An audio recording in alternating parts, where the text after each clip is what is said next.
Hi, this is Dr. Jacqueline Kerbeck, the President, Founder, and Chief Listening Officer here at our network at USA Global TV and Radio. Thank you so much for your loyalty. Thank you so much to all of our guests, to our team members, to our sponsors, and to all of our elevated listeners. Here at USA Global TV and Radio, we provide world-class education, entertainment, hope, and inspiration. We celebrate all of our team members, all of our guests, and all of our sponsors from around the world who come and lead their lives with their hearts to help other people walk into their greatness. If you'd like to be a guest on any of our shows, please go over to our website, usaglobaltv.com, and book your session. Please contact us at info@usaglobaltv.com and subscribe to our channel.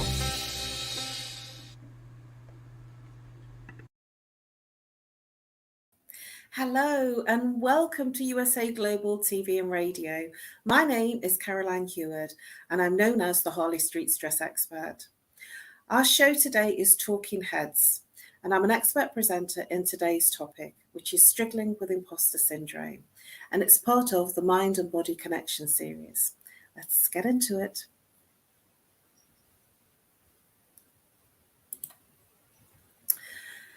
For those that are familiar with my presentations in Talking Heads, you'll know I always start with a quote. And the quote today is to engage you to look at this topic in a much deeper depth than the surface level. So I've got a lovely quote from Albert Einstein. The exaggerated esteem in which my life work is held makes me feel very ill at ease. I feel compelled to think of myself as an involuntary swindler. Albert Einstein. Whoa, isn't that strong? Involuntary swindler. The exaggerated esteem in which my life work is held makes me very ill at ease. I feel compelled to think of myself as an involuntary swindler. It's quite big, isn't it? Quite harsh and quite dramatic. And you know, I have to say that the amount of people that struggle with imposter syndrome, you would be very surprised. And one of the key things that I found, as I'm going to be really honest here, as a struggler of imposter syndrome, is the fact that this seems to affect very high achievers, people that do well, that succeed, that thrive, and yet underneath, it's actually flying by the, I used to say flying by the seat of my pants, that, I'm entering into a new project and I'm really not very sure. And it's like I go and have a go because I like the change and I'm very adaptable. But in essence, I'm thinking, am I going to make this? Is this going to happen? So this involuntary swindler is it's a thought-provoking and an emotional-provoking aspect of imposter syndrome. So I like to set the scene with my quotes in terms of how we're going to look at this topic. So I felt that it was important to actually have an Oxford dictionary as well, because this is quite a new concept, in our current 3-4 decades. So in the Oxford dictionary, imposter syndrome is a noun, and it's described as the persistent inability to believe that one's success is deserved or has been legitimately achieved as a result of one's own efforts or skills. Let me repeat that again, because the dictionary kind of really, really underpins what's going on. The persistent inability to believe, it's the believe, that's the word, that one's success is deserved or has been legitimately achieved as a result of one's own efforts or skills. And then the other explanation underneath the description of imposter syndrome is people suffering with imposter syndrome may be at increased risk of anxiety. I thought that was amazing coming out of the Oxford Dictionary to even look at the feelings and emotions of this aspect of definition. People suffering from imposter syndrome may be at increased risk of anxiety. And I believe that the reason of the anxiety from struggling with imposter syndrome is the fact that you're forward thinking. You're thinking about what next, what next, what next. If I do that, what will happen there? And that's in your mind, and you're future tensing things in terms of your ability.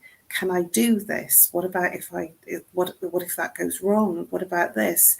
And so that's an anxiety experience that something's not happened.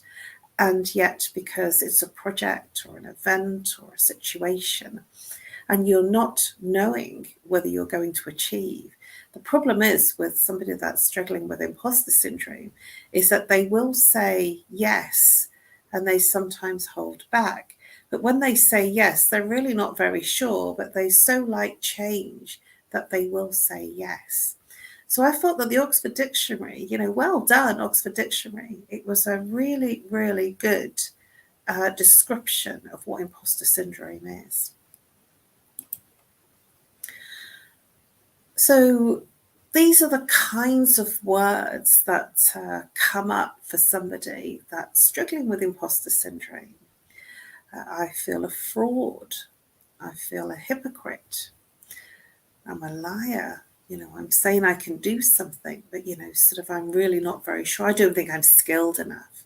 It's the kind of things that, cross the mind of the person that's struggling with imposter syndrome. It's unreal. I feel a bit of a phony. I feel a hypocrite because I'm around people that really know what they're doing and I'm not very sure. Am I fake? I spent a lot of time in corporate, and some of the time I spent in marketing and PR. I was very religiously making sure I had all the credentials and qualifications. And when I passed my qualifications and got into marketing, I realized, and this was something that was strange to me, I realized it was full of people that had never studied a qualification, and that it seemed to be full of a lot of sales people in marketing that had just blagged their way into marketing, into a marketing post, thinking that it was really sales. And I found that interesting because whenever I went to interviews, they would question how I did something. They would say, describe to me how you did this project. How did you get all your stakeholders on board?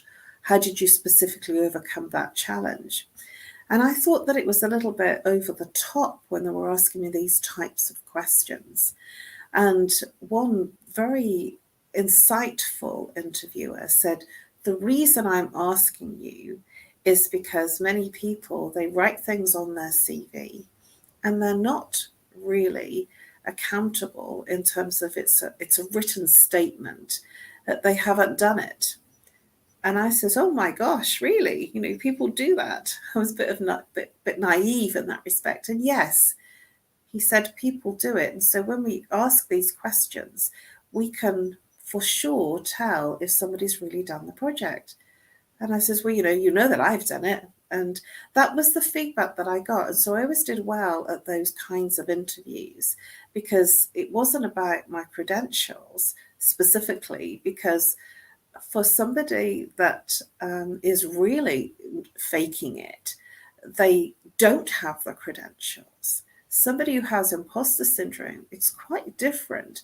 They have the credentials, they have the expertise and the experience, but they still feel a level of uncomfortableness about whether they really have everything that the person needs to accomplish what they need. So we're going to explore this aspect of the fact that they are an expert, they are very good at what they do, but it's a belief, it's a doubt that they have within their own psychology, within their own makeup of, am I good enough? So let's explore some more. I want to look at the imposter syndrome cycle. We begin firstly with a new project, a new event, a new thing that they're going to tackle.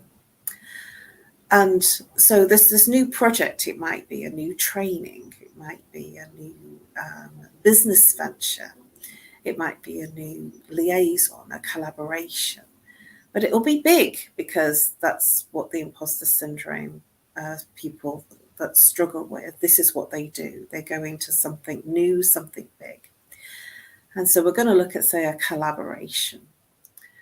And the first thing that they do is there is an approval and a temporary feeling of good feelings that, yes, I'm going to do this, which is why the yes comes in, because the collaboration has been brought in by a person that believes that they are the right person. They take them on board. They want to work with them because they believe that this person is worthy of this opportunity. And so the opportunity presents itself and they feel approved of. And there is a temporary amount of good feelings. Oh yeah, if you feel that I'm the right person, yeah, I'm going to do this, and they get involved. And then the next stage is that they start to worry about their intelligence to complete what they need to do, what's been asked of them. They worry or get anxious about what they really have versus what they think, bearing in mind what they think they are required to impart within this collaboration. And this is important because many times the person that is struggling with imposter syndrome will have a consciousness about them of not feeling good enough, not feeling worthy. But they have the external experience of people commending them and congratulating them and giving them a credit worthiness of, yes, you are good, I want you to do this. But the person that's struggling with imposter syndrome is they're always doubting, am I good enough? Am I worthy of what this person thinks of me? Am I going to deliver? And the big thing here is the intelligence aspect. Do they have all the right learning, all the right study? This is very key for somebody suffering with imposter syndrome, that they will concern themselves with, do they have everything that they need? Are they trained enough? And so then we move on to the next stage of the cycle where there's hard work. They will work really hard. They will put in the hours. And that will be to cover up their experience and their internal experience of the anxiety, the worry, the lack of confidence that they have. So they will have a lot of strategies to cover themselves up. And in the back of that, they will really gen up. They will study. They will research. They will check out things. They might even do an extracurricular study training to make sure they've just got that extra thing. This is another key aspect of the behaviour of somebody that struggles with imposter syndrome. They will say yes easily, and maybe not. If it's really at their reach, they will say no and miss out. But the yes is, yeah, I can do that, and they're glowing with this person telling them that, you're the best person for the role. And so then they go into that self-doubt and they cover it up by being in that space of a lack of belief in themselves.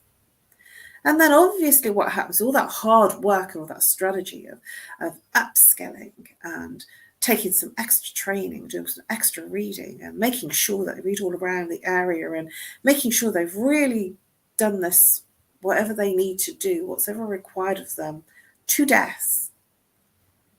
and out comes the good grades or the good performance, or might I say, the state of excellence. I feel that the person that struggles with imposter syndrome works in a state of excellence. That's what they achieve. They super exceed the other person's expectations. And more to the point, they super exceed their own. They actually think, oh, gosh, I did do well. But further than that, there's like a surprise. Oh, I really did do that.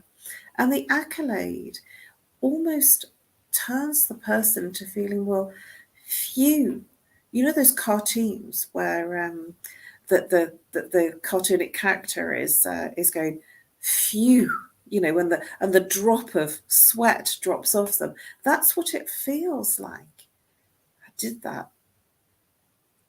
But it's short-lived because they're looking for their next fix. And we're going to explore this fix that they look at as we go through. And then there is, in that approval and that temporary good feelings and good vibes about what they've just done, they then look at the next challenge. So the person struggling with imposter syndrome will always have another thing on the side that's waiting to come in, or even worse, has already come in, they just haven't got to it yet. So they're then churning the cycle of the worry about their intelligence of the next thing.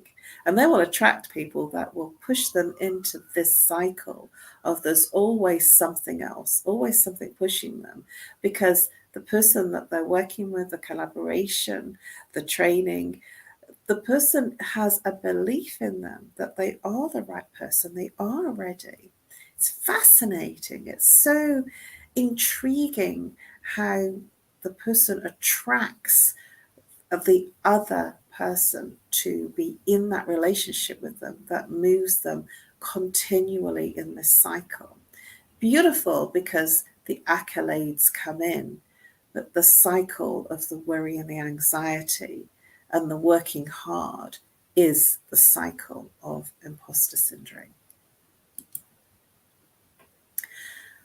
So I want to look at some of the impacts of imposter syndrome, because this is very real for the person that struggles with it. Even though they have high levels of performance, what could be deemed as a high achiever, there is the opposite aspect of the internal experiences and the internal effects that they experience.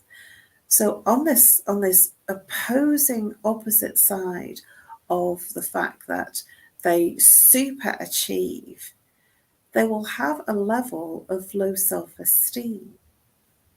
Now that sounds almost counterproductive of the fact that they achieve highly and they are highly successful.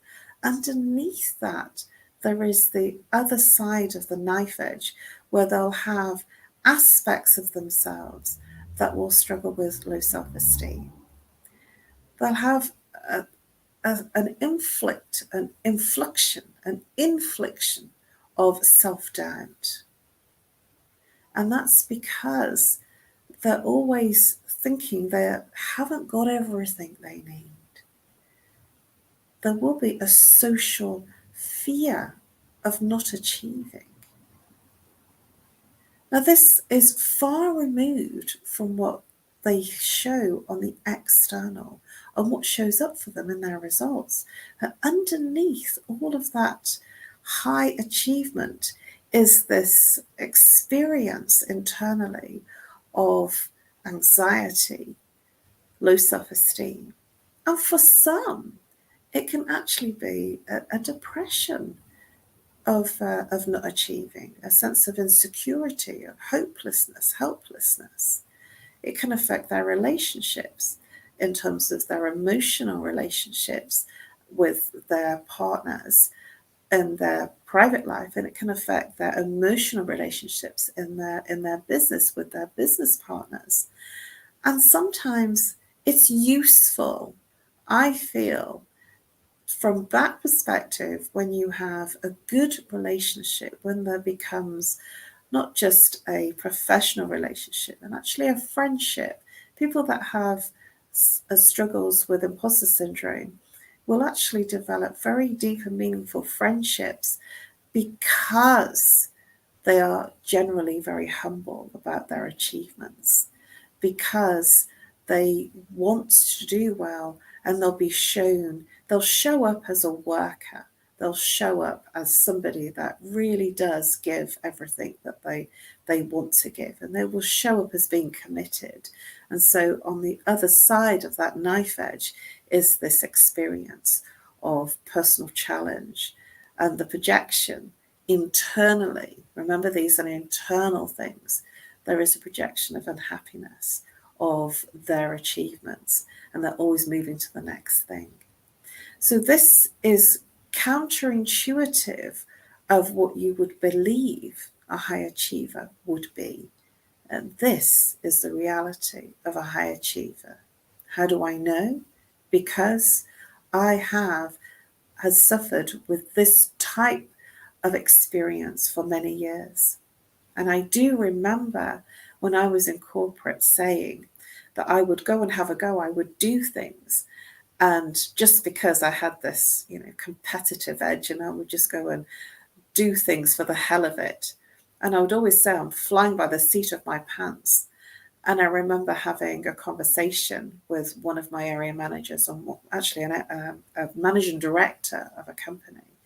And he said, "You have a lot of stock." I says, "I know, but you send it to me." And he said, "Well," he says, "I'm waiting for you to fall down."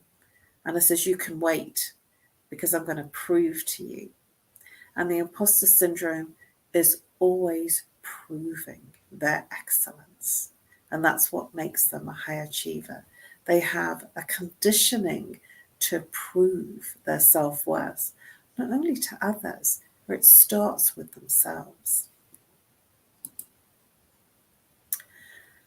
Now, here's something that I find absolutely staggering, which is something that the imposter syndrome person will be affected by. They will continually be comparing themselves to other things, other people, other situations. They will be comparing themselves with others and their expertise. And it is the thief of joy when we compare. When we have a compare and contrast, we're stealing our own internal joy. And I feel that's absolutely staggering, to steal your joy.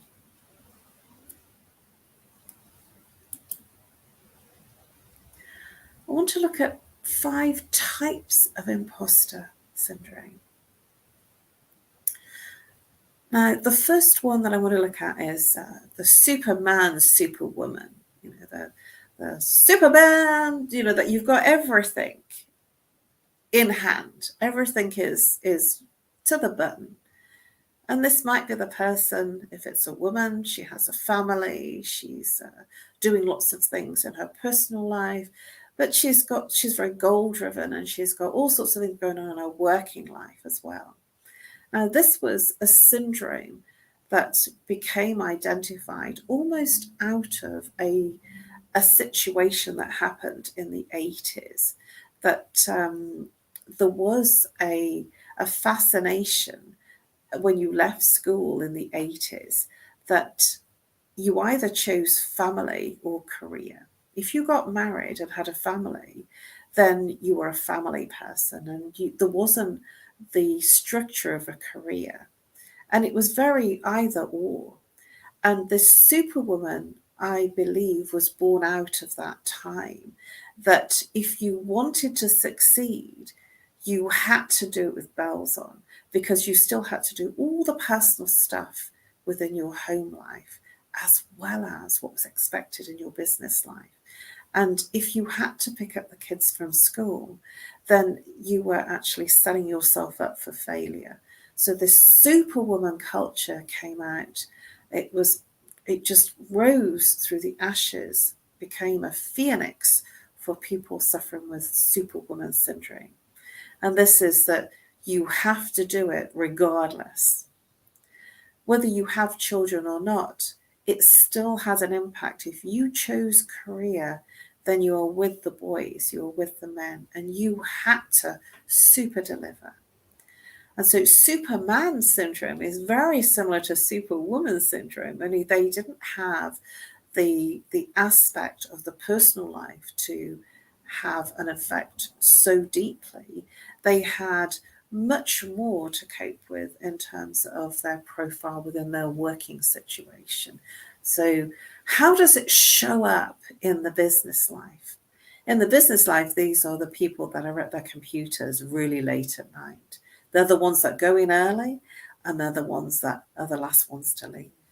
They might even have a label of workaholic, or they will be the person, the go-to person, the person that has everything, has all the answers. They're the person that does well, despite the fact they have an internal self-doubt.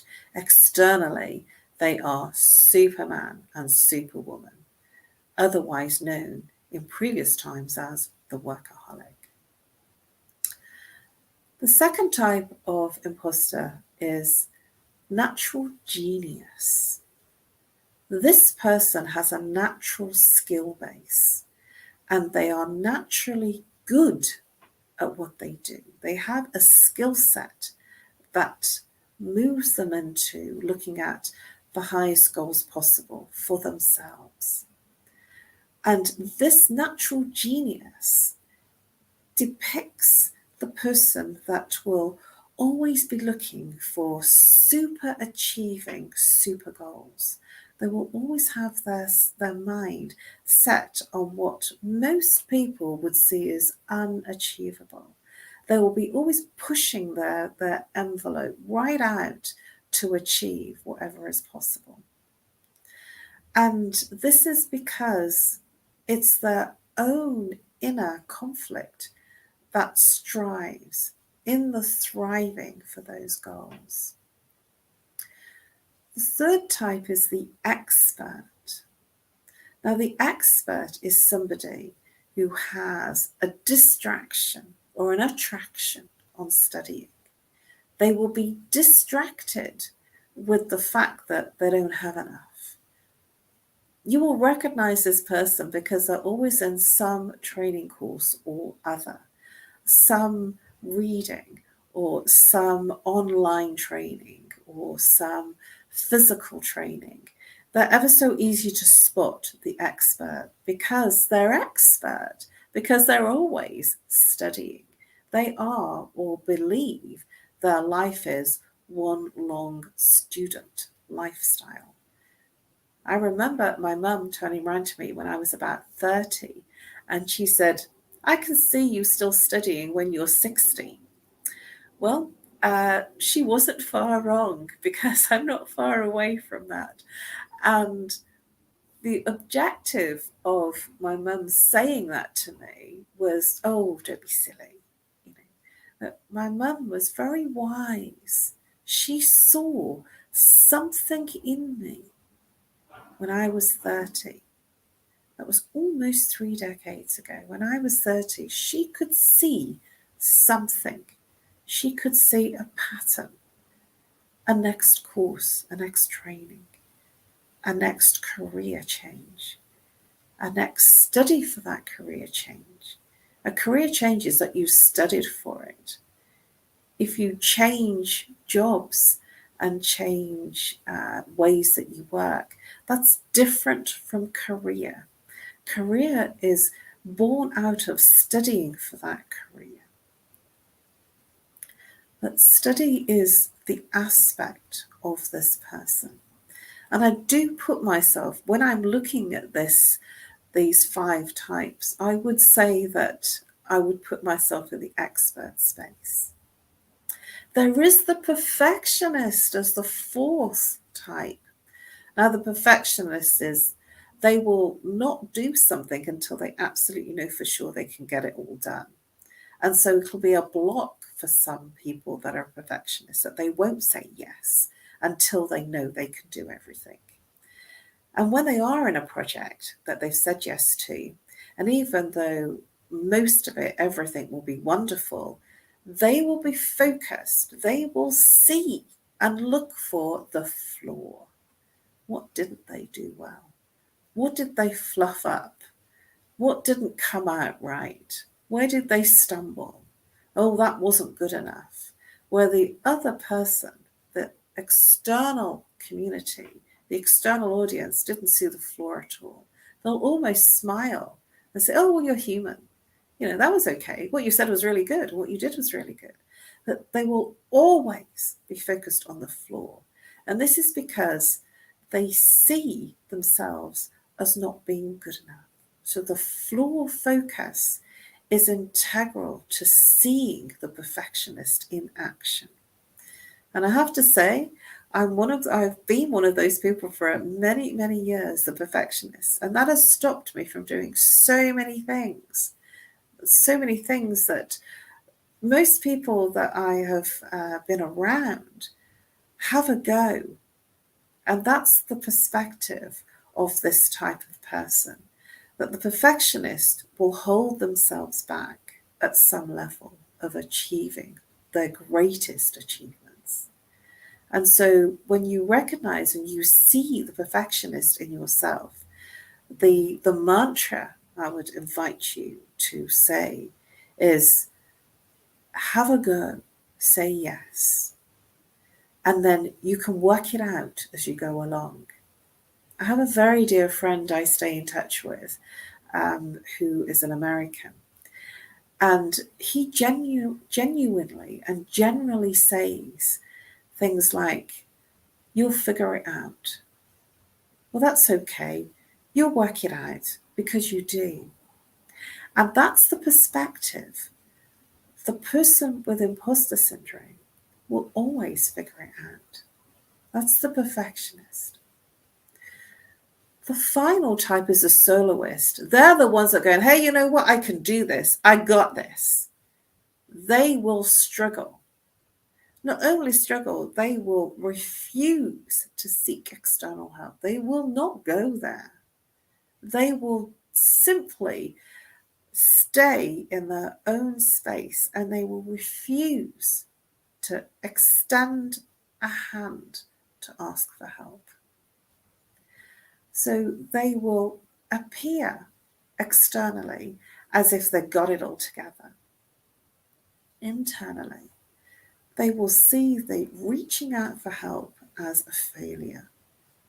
And this is a key aspect of this type of person that's suffering with imposter syndrome, is that they feel internally they should know everything.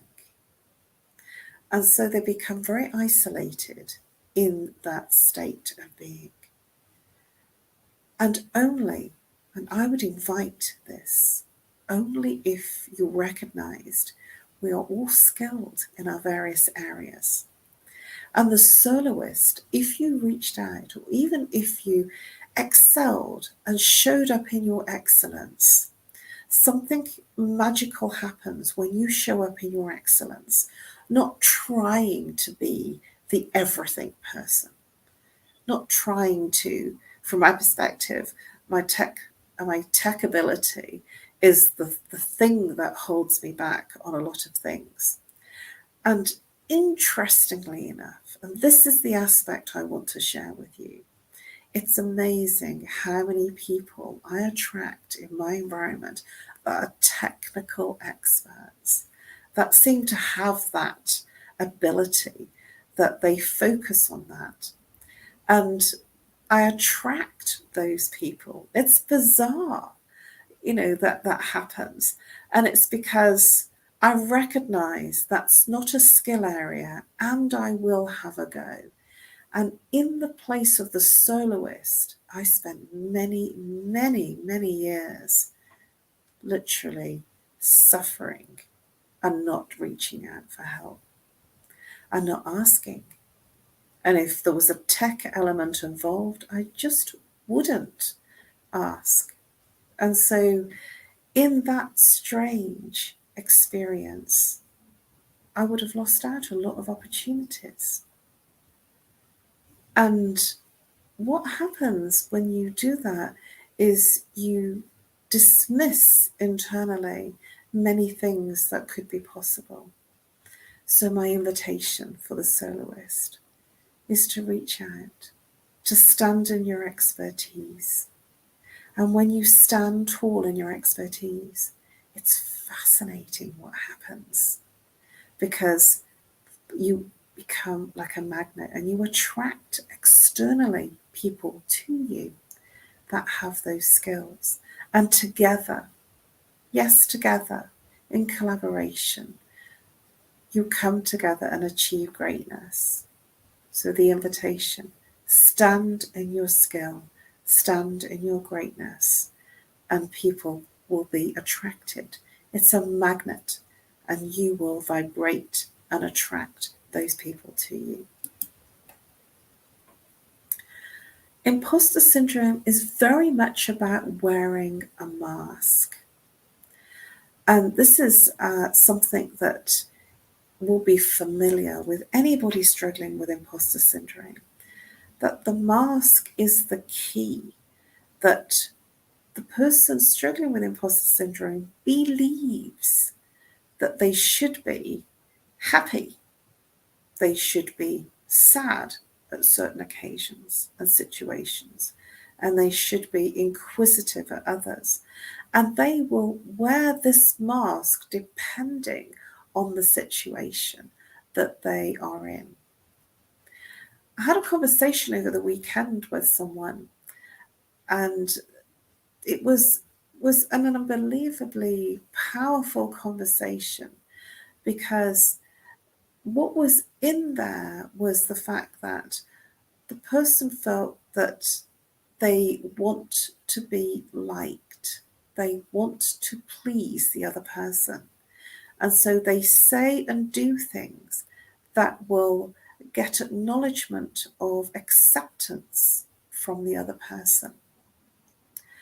And it was fascinating for me, because it made me realize that's coming from a place of people pleasing.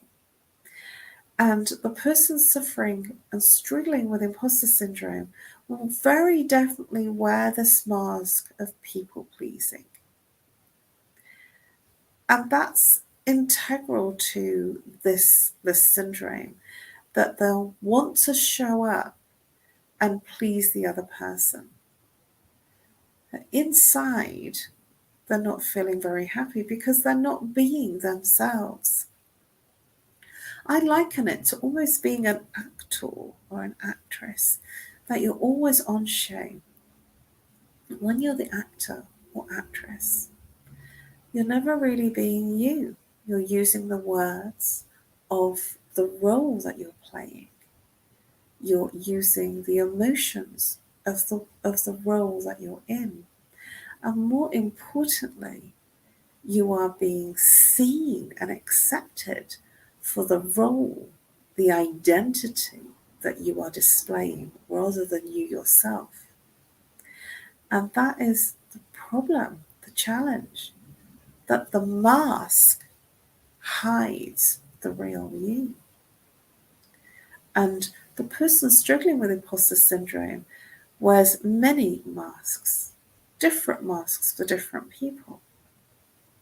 In marketing, we called it being a chameleon, all things to all people, that you can adapt and change and be all things to all people.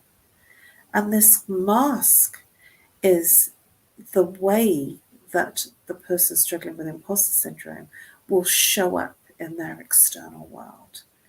They will show up and be seen as the person in that identity. And so the person that has a problem with imposter syndrome will be wearing different masks to cover who they really are. And the thing is, they struggle with demasking all those identities to the point that when they go into their personal life, they're still wearing a mask. The mask of housewife, maybe, house husband, cook, cleaner, confident, daughter, son, mother, friend, social companion, drinking partner, business partner. Mask after mask. My invitation to you is to undo those masks. And the way to do that is draw up a list of what you like to do, how you enjoy spending your time when you're being you. On a piece of paper, write your name in the middle of the paper, and then explore with what you like, where you like to go, what your preferences are, your favourite colours, your favourite movies, your favourite songs, and build up a picture of you. And when you start building that picture, you can become more of who you really are, rather than the person you are believing yourself to be under these different masks.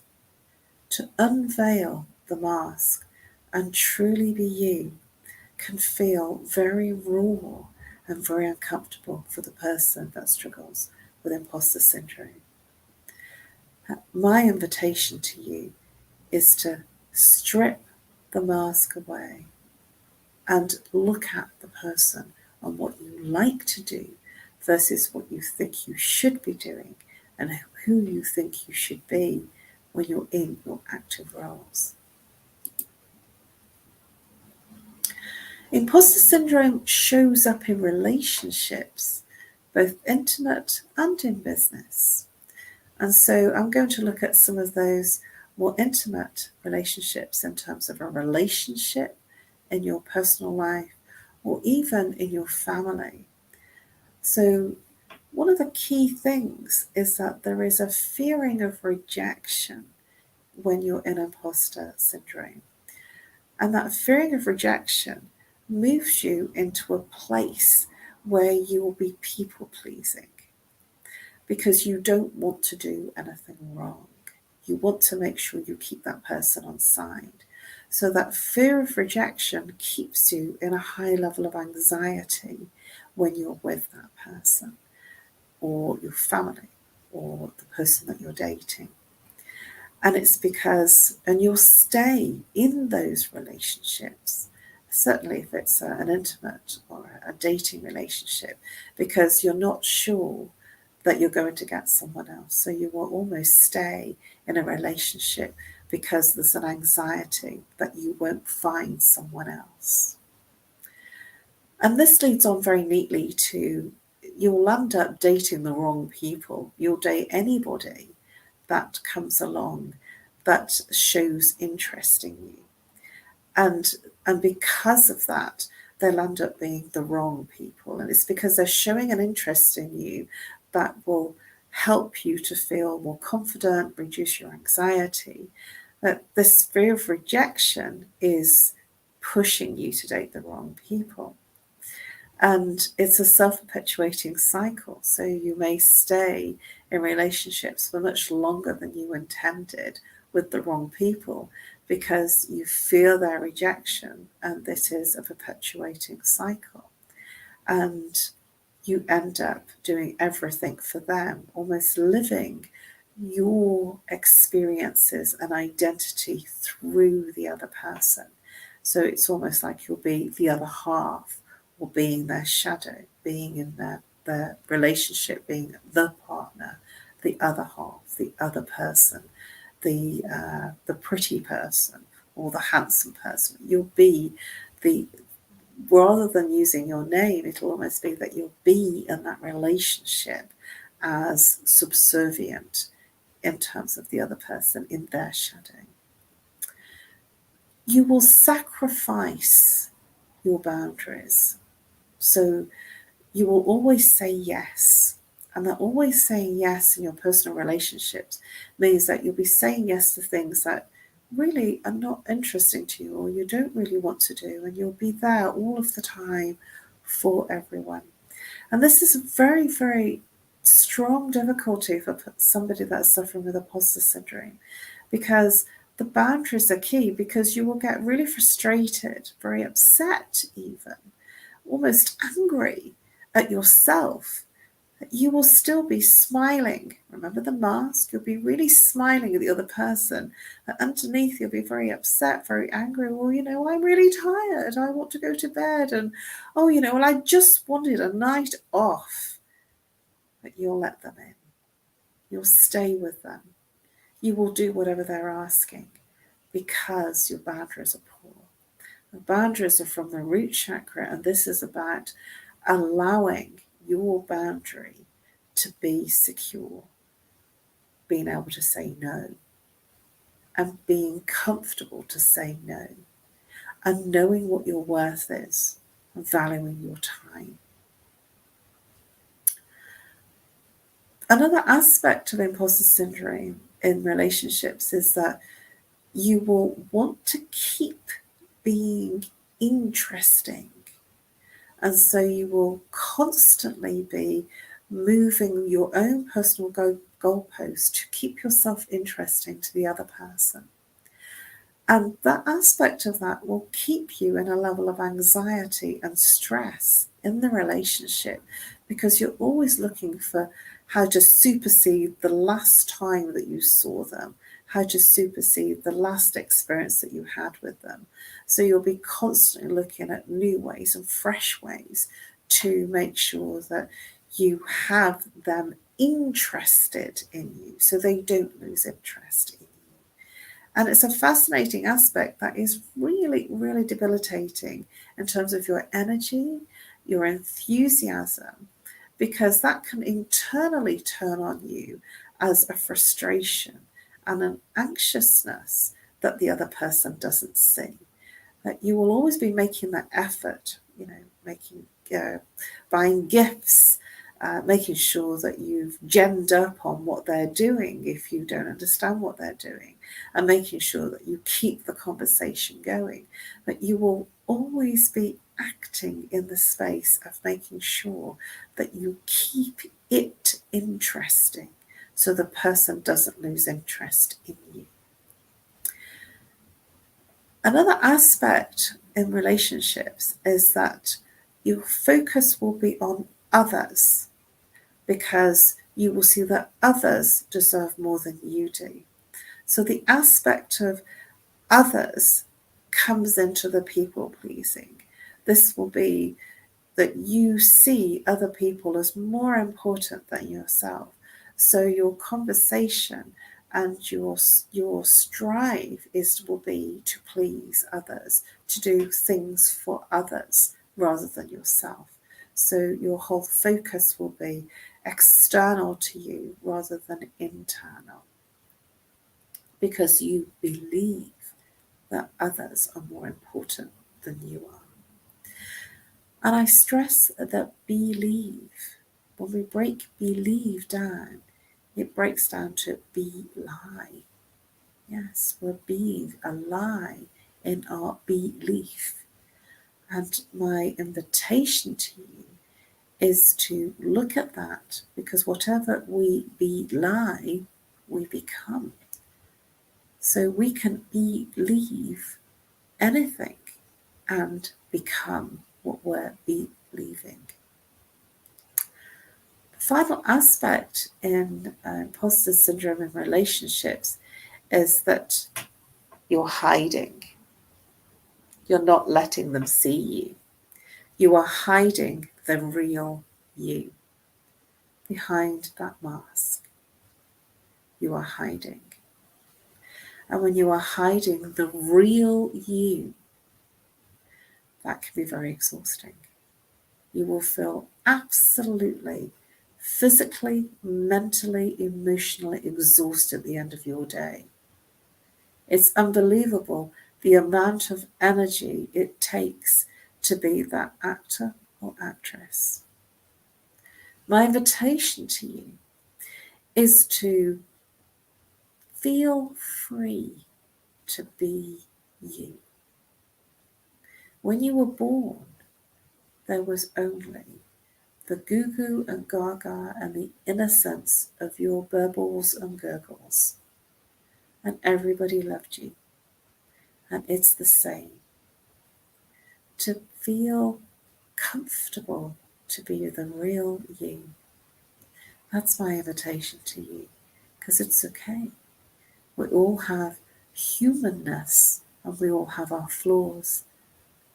The invitation is to be you without the mask. You'll be amazed at how many people will love you for your humbleness, your integrity, your charm, and your humanness. Let's look at overcoming imposter syndrome. When somebody is a high achiever and a high performer, they will naturally attract compliments. Oh, that was a job well done. Well done. That was really great. That was amazing. You were awesome. You know, those kind of compliments. Oh, you look great. Those kind of compliments. The person struggling with imposter syndrome will almost bat down the compliment. They will almost deny themselves the compliment and bat it off by saying something like, oh, it was nothing, you know, I could have done much better, this was wrong, that was wrong. And they will almost be dismissive of the compliments. My invitation to you is to accept the compliment. It took me a long time to accept compliments, and I learned a phrase, and I'm going to share it with you right now. That phrase is, when somebody gives you a compliment, to simply say, thank you. Because when you say thank you, that allows the other person the feeling of you really, really accepted the compliment. That makes them feel good. And it also internally will make you feel good to say thank you. I'm going to be exploring thank you in a little while, but thank you is very powerful, to say thank you. To be in a state of gratitude for that compliment moves you into the heart vibration. It moves you into a more open heart, and also it brings in more, even more of what you're saying thank you for. We are the results of our choices, not of our circumstances. We can have very, very difficult circumstances, but it's about our choices that we make. There can be adversity, deep adversity. And in our current times, there is huge adversity and challenge. In this time of challenge that you experience, it is possible to make a choice over that circumstance and have a positive outcome. And my invitation to you is to make a choice that will take you through and overcome that challenge that you see as not being achievable. When you see the mountain, it actually has steps and it's possible. Rather than seeing the whole mountain, see that it has a pathway that you can walk along and you will get to the top. But you have to begin somewhere. And your results are based from your choices rather than from your circumstances that you find yourself in. We are our own worst enemy. No enemy will say the kinds of things that we say to ourselves. And I'm not kidding you. We do say some very negative things. And so if we realize that, we can, in turn, make that much more positive if we have a recognition, to step into a state of awareness of the fact that we are our own worst enemy. We are not as kind to ourselves as we are to others. The person struggling with imposter syndrome will always look at the negative of what they haven't done. That the person listening in, the external person, will always see the glowing things that you achieved. My invitation to you is to almost kill yourself with kindness, to look at the good things you did. Valuing others. When we value others, we cause ourselves a problem sometimes when we struggle with imposter syndrome.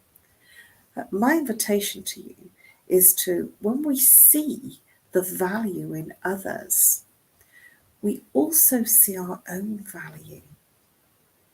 And that's powerful because everything is a mirror. We are the mirror.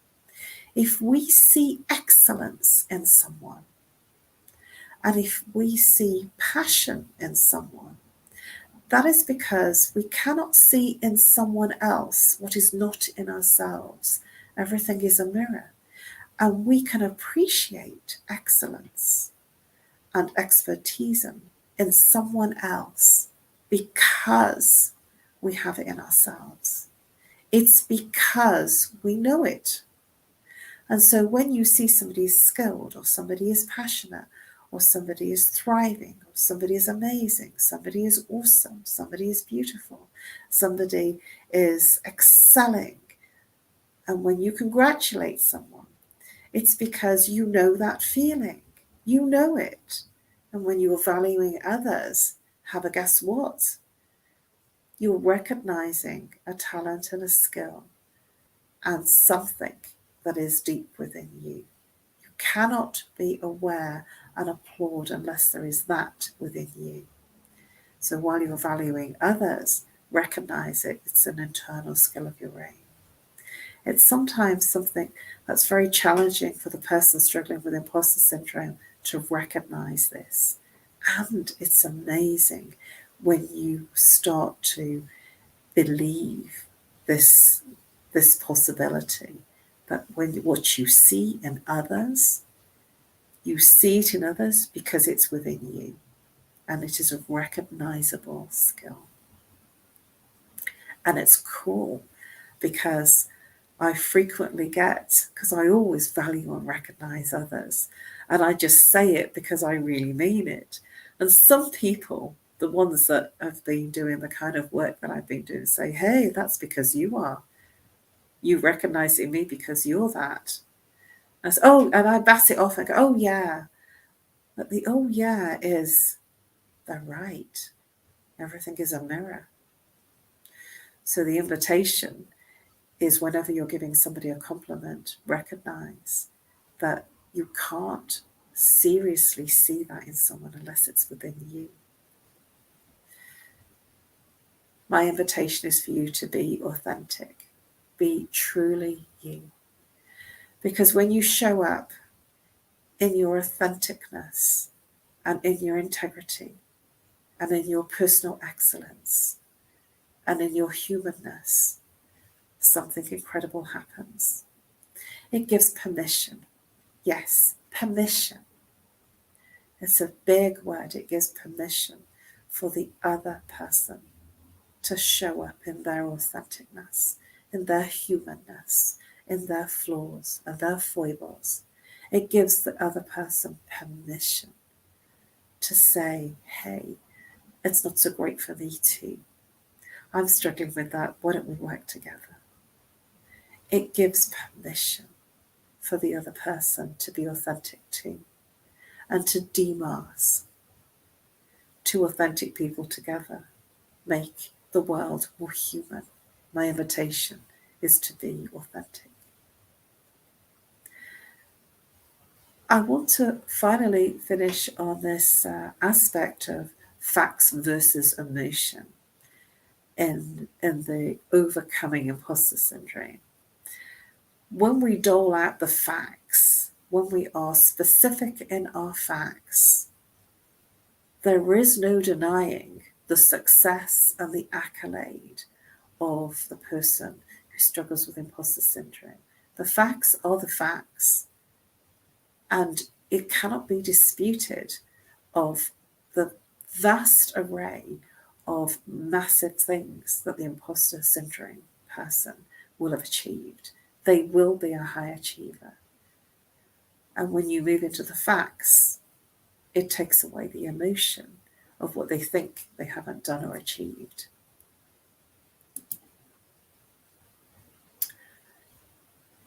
Be in awareness of your achievements always, and celebrate your achievements. It's very quick for the person that has imposter syndrome to move on very quickly, almost to achieve something, and almost miss out on the celebration because they've got that next thing waiting for them to do, that next project. And they don't give time to celebrate. And my invitation to you is to stop, pause, celebrate your achievement in that project, that experience. And in that celebration, you bring in more things that you can celebrate, because in celebration, you are celebrating yourself and you move into a place of joy, which is the place of heart vibration. And when you're in the heart vibration, you increase your will and your drive to achieve more for others and more for yourself. So come on, let's celebrate. A gratitude journal is a wonderful way of expressing and internalizing, externalizing what you've internalized, being grateful for your achievements. Stay away of the comparison trap. When you compare and contrast, you lose your identity. There's only one you, and you are unique. You are so unique with your own skills and foibles and humanness that to be you, no one can be you and achieve what you achieve. And it's the state of demise to compare yourself with the other person, people. It puts you into a trap because you're never going to be good enough if you compare yourself with the other person. So my invitation to you is to show up in your human uniqueness, because you have something to offer the world. You have a unique you to celebrate. Reflect on your achievements internally and externally. Share your achievements with others. One of the things that I do is I have a reflection at the end of my year, and I write what I call a Christmas newsletter. And I put that in the envelope of every family member and friend that I send cards to. And it forces me to reflect on my year. And when I'm thinking, oh, I've not done very much this year, I've not really achieved very much, it's a revelation to me when I'm compiling this newsletter, because oh, I did that, and oh, I forgot about that, and I forgot about this. And this is because it draws your attention in your diary for the year to compose a 2-page A4 newsletter that brings everything together, what you did, the fun you had, what you achieved. And it's an amazing experience. And sometimes I don't have the time, but it's very cathartic and very rewarding. And at the same time, it's powerful to deflect this imposter syndrome situation that we get into. Let go of perfectionism. You just don't need it. Have a go. Move forward. Say yes. Oprah Winfrey quote, be thankful for what you have. You'll end up having more. Remember what I was saying earlier on? Whatever you're grateful for will attract more of what you're grateful for. If you concentrate on what you don't have, you will never, ever have enough. Focus on what you're grateful for and be grateful by saying thank you. Gratitude resides in the heart chakra, and when you are in your heart chakra, you are providing a higher vibration and you will attract more, even more of what you're grateful for. Thank you, Oprah Winfrey.